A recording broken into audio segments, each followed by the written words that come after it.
Everyone, অনেকদিন পর একটা নতুন ব্লগ নিয়ে চলে আসলাম তোমাদের সাথে শেয়ার করব বলে। এই ব্লগটা একটুখানি অন্যরকম। তোমরা সবাই ভাবছো হয়তো এই ব্লগটা কোথায় রয়েছে, আমি রাজের বাড়িতে কেন সকাল সকাল আমরা সবাই। এই ব্লগটা ছিল গতকালের, আর গতকাল রাজ কিছু শ্যুট করেছিল। যেই শ্যুটটা করেছিল সেই শ্যুটের কিছু ব্লাউজ নিয়েও এক্সিবিশনে অলরেডি বসেছিল, তো সেগুলোরই লঞ্চ শ্যুট ছিল।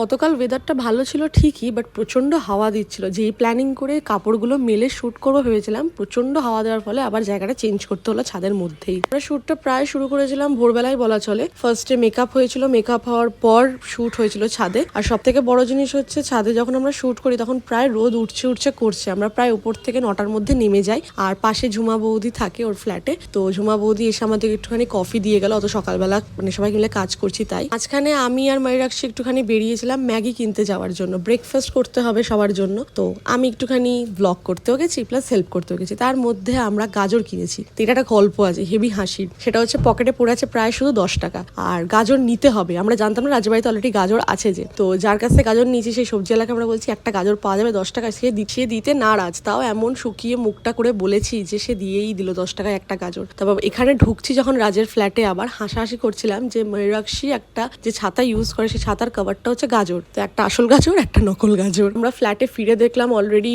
ওপরের শুট ডান। তো এবার নিচে এসে সবাই মিলে রেডি করছে নিচের set up, indoor set up করবে বলে। আর এখানে রাজ খুব চিন্তিত, ওকে একবার কাজের জায়গায় ডাকা হচ্ছে, একবার আমরা রান্নাঘরে ডাকছি। যতই হোক ওর রান্নাঘর, ও সব কিছু জানবে। এখানে ময়ূরাক্ষী ম্যাগিটা কড়াইয়ে জল দিয়ে বসিয়ে দিল, আর আমি মাঝখানে একটুখানি সবজি কেটে দিচ্ছিলাম। তো আমার সবজি কাটা নিয়ে ময়ূরাক্ষী বলছে না না তোর ভিডিও তো করে দিতেই হবে, তুই কাজ করছিস। আমি নাকি কারো কাজ করি না, আমি কোনো কাজ করছিলাম না। আমি ওকে নিয়ে এরকম বদনাম ছড়াছড়ি করছিল। মাঝখানে আবার সবিতেন্দ্র একটুখানি হেল্প করে দিল, আবার রাজ এসে হেল্প করে দিল। তো আরেকটা লুক হতে হতে তখন ওইদিকে রাজ বসিয়ে দিয়েছে দুপুরের রান্না। তো এখানে সেকেন্ড মডেল ছিল দুপুরবেলার দিক করে, আর ফার্স্ট মডেল ছিল সকালে যেরকম বললাম। তো সেকেন্ড মডেলের অলরেডি লুক সেট হওয়া শুরু করে দিয়েছে। একটা শুট হওয়ার পর আমরা দুপুরবেলা খাওয়া দাওয়াটা করে নিই, কারণ দুপুরবেলা খাওয়া দাওয়াটা করতে করতে প্রায় 2:30 বেজে যায়। আর একটা কথা, এখানে ময়ূরাক্ষী আর আমি রয়েছি, প্লাস রবিচন্দ্র রয়েছে ফটোগ্রাফার হিসাবে, আর আমি এখানে এলসি ধরেছি। এই যে কাজ করি না, সবাই যে বদনাম করছে আমি কাজ করেছি। But we have miss Priyanka, ও একটু ব্যস্ত ছিল, আসতে পারেনি। তারপর আমরা সন্ধ্যার দিকে একটুখানি কফি খেতে বেরিয়েছিলাম, একটা ক্যাফেতে গেছিলাম। এই ক্যাফের ব্লগটা আমি আলাদা শেয়ার করবো, ওখানে পুরো ডিটেলস দিয়ে দেবো। এই ক্যাফেটা ছিল হচ্ছে ময়ূরাক্ষীর বাড়ির কাছাকাছি। তারপর ওখান থেকে